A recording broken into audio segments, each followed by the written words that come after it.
Hello students, today we are here going to start our new chapter chemical reactions and equation on the channel Science Fair। अगर आपको videos अच्छे से समझ आ रही है, पसंद आ रही है तो चैनल को सब्सक्राइब करें, वीडियोस को लाइक करें। तो हम आज यहाँ चैप्टर स्टार्ट करने जा रहे हैं केमिकल रिएक्शन एंड इक्वेशंस। सबसे पहले हम ये चैप्टर कवर करेंगे एनसीईआरटी से, देन हम ये चैप्टर कवर स्टार्ट करेंगे कॉर्डोवा से। तो हम अच्छे से पहले चैप्टर को समझेंगे, उसका मतलब क्या होता है, हमने उसके बारे में पहले क्या पढ़ा है। जैसे कि हमारे चैप्टर का नेम है यहाँ पर केमिकल रिएक्शन एंड इक्वेशंस।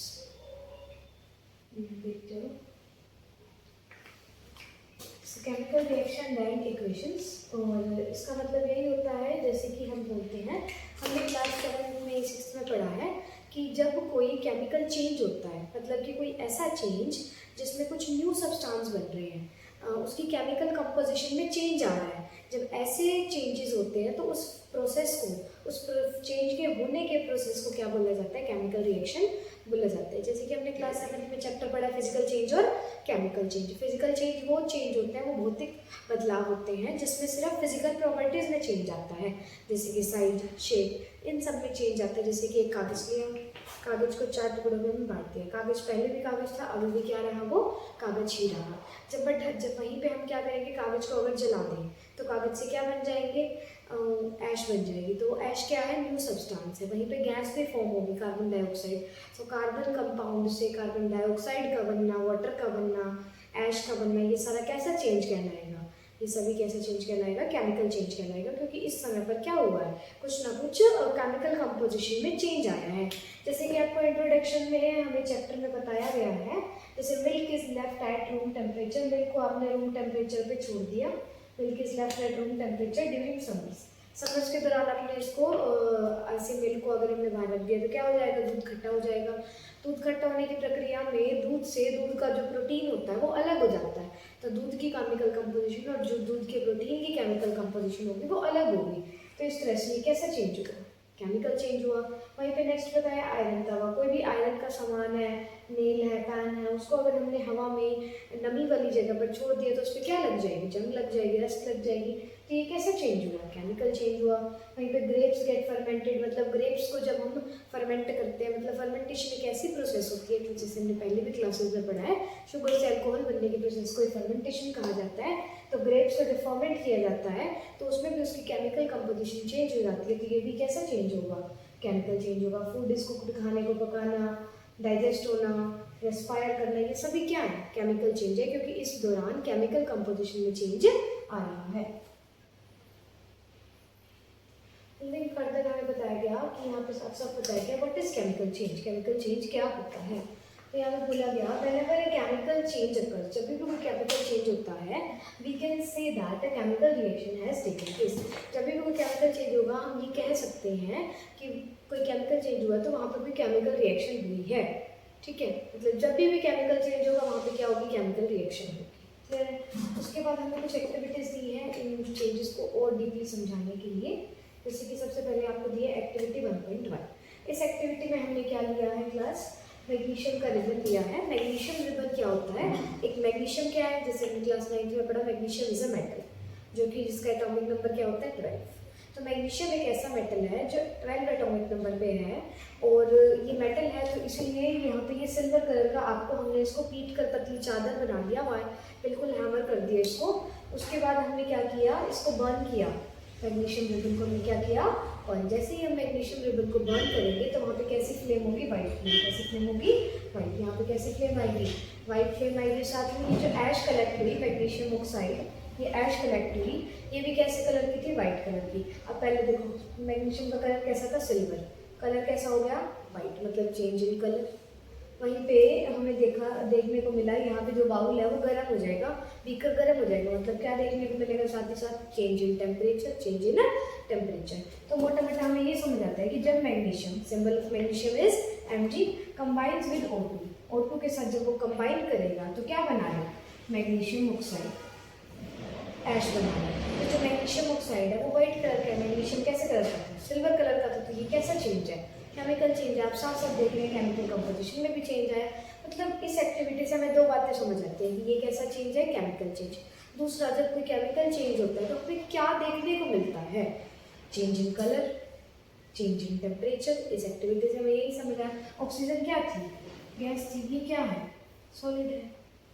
ये कैसे सॉलिड? ये भी सॉलिड था। तो चेंज इन स्टेट भी चेंज होने को देखने को मिलता है ड्यूरिंग अ केमिकल चेंज। जब केमिकल चेंज, केमिकल रिएक्शन होती है तो change in state, change in colour, change in temperature हमें इस एक्टिविटी से समझ आता है। ये सब हमें देखने को मिलता है। This one B observations. ये सब हमारी क्या होंगी? ऑब्जर्वेशंस होंगी। Moving further to the next activity. Next activity में हमें बताया गया है एक्टिविटी 1.2। यहाँ पे हमने एक सॉल्यूशन लिया लेड नाइट्रेट का, फिर हमने लिया पोटेशियम आयोडाइड।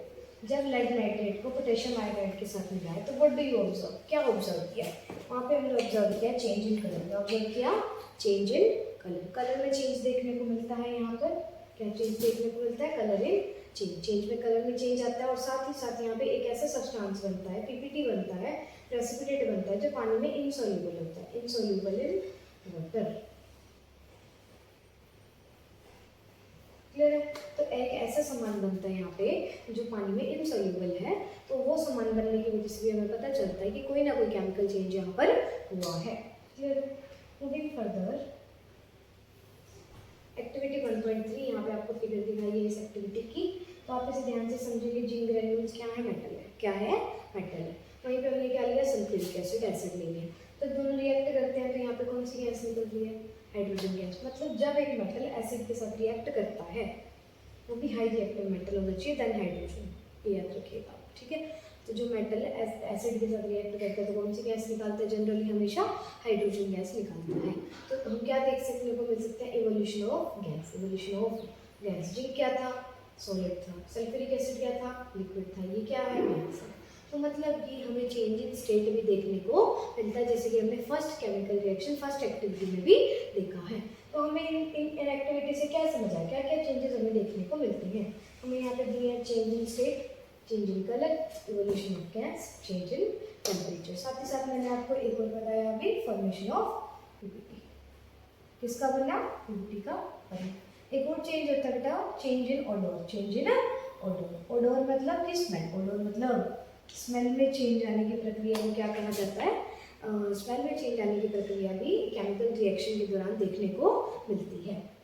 मूविंग फर्दर, तो यहाँ पे आप फर्स्ट टॉपिक क्या समझ चुके हैं? अभी आप समझ चुके हैं कि केमिकल रिएक्शन क्या होता है। क्या होता है chemical reaction? The process of chemical change to occur. कोई केमिकल चेंज होगा, कुछ नया सब्सटेंस बनेगा from the some old substance. कुछ सब्सटेंस मिलकर या ब्रेक होकर कुछ नया सब्सटेंस बनाएंगे। ये जो प्रोसेस है वो क्या कहलाती है? केमिकल रिएक्शन कहलाती है। नेक्स्ट चीज आपने क्या समझी? What are the observation during the chemical reaction. क्या क्या ऑब्जर्वेशन होती है? Change in state, change in colour, formation of gas, change in precipitate, formation of precipitate, change in temperature, change in odour. ये सभी ऑब्जर्वेशन हमें देखने को मिलती है during a chemical reaction. Moving to the next topic, हम next topic पे चलते हैं।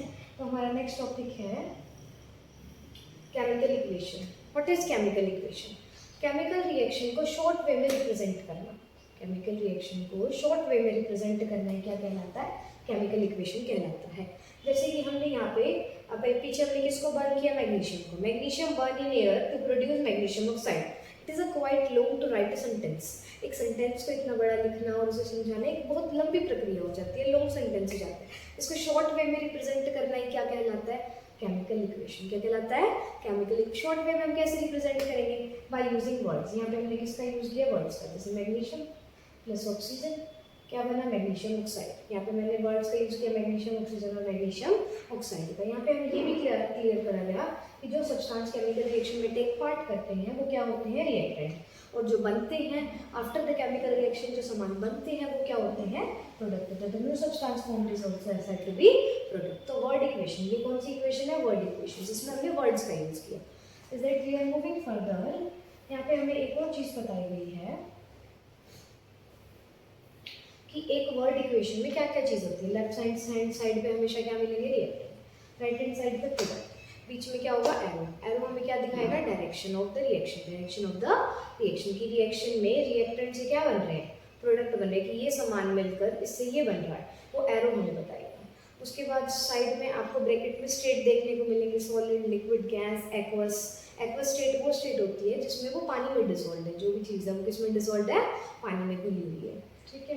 मूविंग फर्दर, नेक्स्ट हमें बताया गया कि राइटिंग ए केमिकल इक्वेशन, हम एक केमिकल इक्वेशन को यूजिंग द फॉर्मूलाज भी लिख सकते हैं, फॉर्मूलाज की मदद से भी लिख सकते हैं। फॉर्मूलाज की मदद से कैसे बताएंगे, जैसे कि हमने मैग्नीशियम का सिंबल लिख दिया Mg, ऑक्सीजन का फॉर्मूला O2, मैग्नीशियम ऑक्साइड का फॉर्मूला Mg। तो ये क्या है, मैग्नीशियम का सिंबल है, ऑक्सीजन का फॉर्मूला है, मैग्नीशियम ऑक्साइड का भी फॉर्मूला है। केमिकल फॉर्मूलाज का यूज करते हुए जब हम इक्वेशन को राइट करते हैं वो क्या कहलाती है, केमिकल इक्वेशन कहलाती है। तो मतलब अब कह सकते हैं हमें थर्ड चीज ये समझ आई, what is chemical equation? A short way to represent the chemical reaction is said to be chemical equation, वही केमिकल इक्वेशन कहलाती है। Short way using science, symbol and formulas. Moving further, आपको यहाँ पे एक बहुत इंपॉर्टेंट सी डेफिनेशन दी गई है, what is this skeletal chemical equation. जैसे कि यहाँ पे बताया गया कि नंबर ऑफ एटम्स जब हम गिनने लगेंगे, जैसे यहाँ मैग्नीशियम 1 है, मैग्नीशियम 1 है, अगर उसके नीचे कोई सिंबल वर्ड नहीं होता है तो वो 1 होता है, क्या होता है वो 1। तो मैग्नीशियम 1 है, मैग्नीशियम 1 है, ऑक्सीजन 2 है, ऑक्सीजन 1 है। तो यहाँ मैग्नीशियम के नंबर तो बराबर है, बट किसके नंबर बराबर नहीं है, ऑक्सीजन के नंबर बराबर नहीं है, sorry for the mistake, oxygen के नंबर बराबर नहीं है। अगर नंबर बराबर नहीं होते हैं दोनों साइड एलिमेंट्स के, किसके, एलिमेंट्स के, हमें किसकी काउंटिंग करनी है, एलिमेंट्स की काउंटिंग करनी है। तो अगर एलिमेंट्स के नंबर बराबर नहीं होते हैं तो वो इक्वेशन क्या कहलाती है, अनबैलेंस्ड केमिकल इक्वेशन कहलाती है। ये आपको याद रखना है, अनबैलेंस्ड या फिर स्केलेटल केमिकल इक्वेशन कहलाती है। Such a reaction chemical equation is said to be skeletal chemical equation. इन इक्वेशंस को स्केलेटल केमिकल इक्वेशन भी कहा जाता है। नेक्स्ट हमारा सबसे इंपॉर्टेंट क्वेश्चन यहाँ पे बताया जाता है, balanced chemical equation. What is balanced chemical equation? Balanced chemical equation वो इक्वेशन होगी जैसे वहाँ पे बराबर नहीं थे नंबर ऑफ एलिमेंट्स, अगर नंबर ऑफ एलिमेंट्स इक्वल होते हैं तो वो क्या कहलाती है, बैलेंस्ड केमिकल इक्वेशन कहलाती है। और ये प्रक्रिया बैलेंसिंग क्यों कर रहे हैं, why to do balancing, balancing क्यों करी जाती है, तो follow the law of conservation of mass. Mass के लॉ को जो हमने कक्षा 9वीं में पढ़ा है कि मान लो कुछ सामान रिएक्ट कर रहे हैं, हमने कुछ सामान मिलाया, कुछ नया सामान बनेगा, तो जो सामान मिलाया, जो सामान बनेगा, मास शुड बी इक्वल। मास ना तो क्रिएट होता ना ही डिस्ट्रॉय होता, मास क्या होना चाहिए, हमेशा बराबर होना चाहिए दोनों साइड, रिएक्टेंट साइड भी और प्रोडक्ट साइड भी, तो mass should be equal. So the number of elements of each should be same after and before a chemical reaction। अगर वो सेम है तो वो क्या कहलाएगी, बैलेंस्ड केमिकल इक्वेशन कहलाएगी। तो अब बैलेंसिंग करना क्यों जरूरी है, to follow the law of conservation of mass. Mass should be same, so that's why we have to balance the number of elements on both sides. So how to do balancing? Very important question to be asked. How to do balancing? Balancing होती कैसे है? अब हमें सीखना है one by one. जैसे कि यहाँ पे एक रिएक्शन लिखा है, ये वर्ड, ये सिंबॉलिक इक्वेशन थी। अब इससे हमें क्या बनाने आने चाहिए, फॉर्मूलाज बनाने आने चाहिए। फॉर्मूलाज बनाने के लिए आपको क्या रिवाइज करना है, जिसको भी अभी भी फॉर्मूलाज बनाने में थोड़ा भी डाउट होता है, नहीं समझ आता है, नहीं बना पाते हैं आप, तो क्लास 9th में जो आपको 20 एलिमेंट्स याद कराए गए वो आपको ज़रूर याद करनी है। साथ ही साथ आपको और क्या याद करना है, साथ ही साथ आपको पॉलीएटॉमिक आयंस याद करनी है और फॉर्मूलाज बनाने की प्रैक्टिस भी करनी है जो आपने क्लास 9th में की थी, वो आपको ज़रूर करनी है ताकि आपको क्लास 10th के केमिस्ट्री के 4 चैप्टर में प्रॉब्लम ना आए। क्लियर है? साथ ही साथ आपको अच्छे से 10th में अगर कोई भी प्रॉब्लम नहीं चाहिए तो आपको ये अच्छे से करना ही करना है।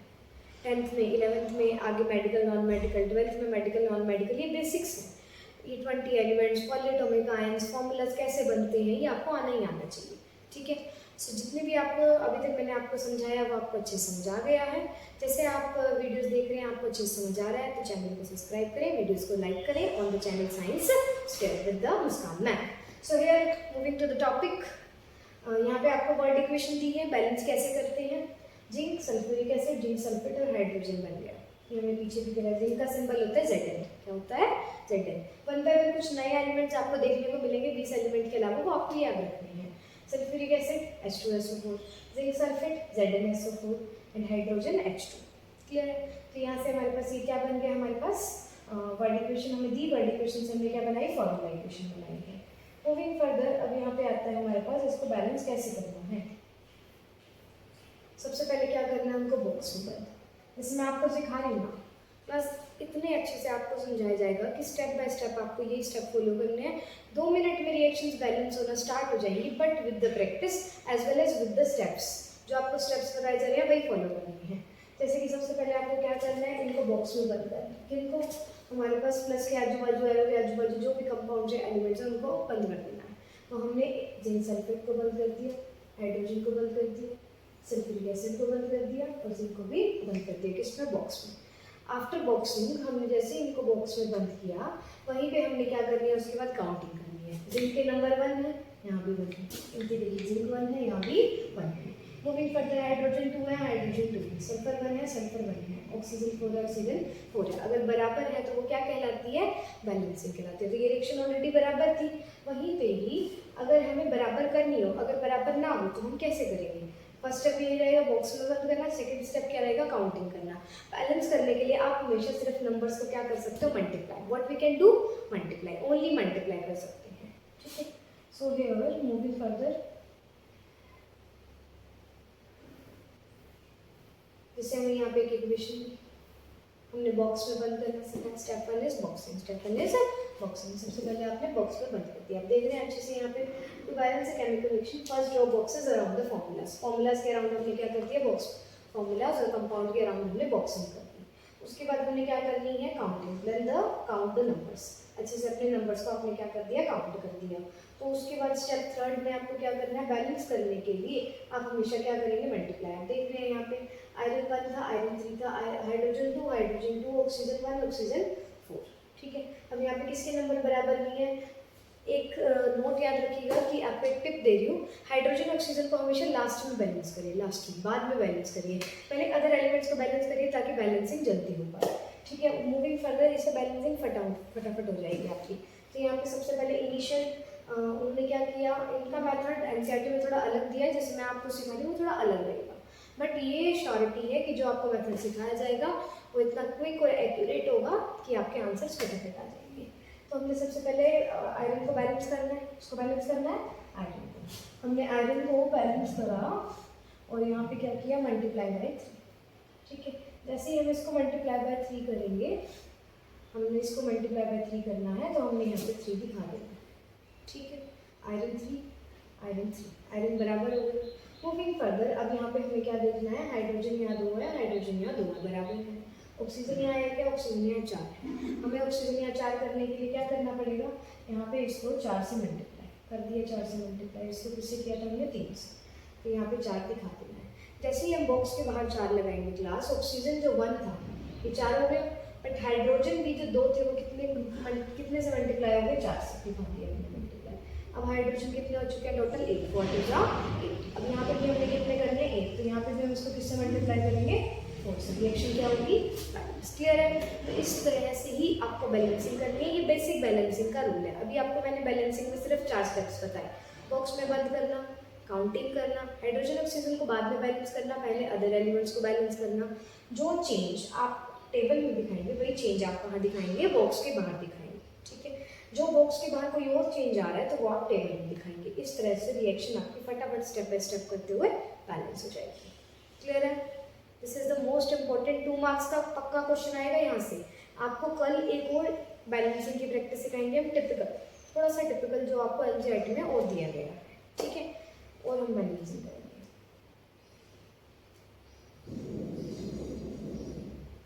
मूविंग फर्दर, अब देख लीजिए, यहाँ चेक कर लीजिए 4H2 और 4H2 रिएक्शन बैलेंस है। ये मैंने पहले सीखा ऊपर, आपको मैंने अलग मेथड से सिखाया, यहाँ अलग मेथड से सिखाया। यहाँ पे आपको बताएगी कि हर एक चीज़ का फिजिकल स्टेट लिखना होता है, ब्रैकेट में सॉलिड है, लिक्विड है, गैस है, ये मेंशन करना होता है। ठीक है, मूविंग फर्दर हमारे पास नेक्स्ट टॉपिक है कुछ क्वेश्चंस। मैग्नीशियम रिबन को बर्न करने से पहले क्लीन क्यों किया जाता है? क्यों किया जाता है क्लीन? बिकॉज मैग्नीशियम के ऊपर मैग्नीशियम ऑक्साइड की लेयर आ जाती है, जिससे वो बर्निंग को रोकने का कारण बनती है। इसीलिए उसको पहले सैंड पेपर से अच्छे से क्लीन किया जाता है, उसके बाद उसे बर्न के लिए रेडी किया जाता है। आपको बैलेंसिंग के कुछ 2 क्वेश्चन ये आपको ट्राई करने हैं, ज़रूर ट्राई करने हैं, और डाउट्स भी आपको कमेंट सेक्शन में ज़रूर लिखने हैं। कल हम फर्दर लेफ्ट आउट चैप्टर करेंगे, types of chemical reaction from the NCERT.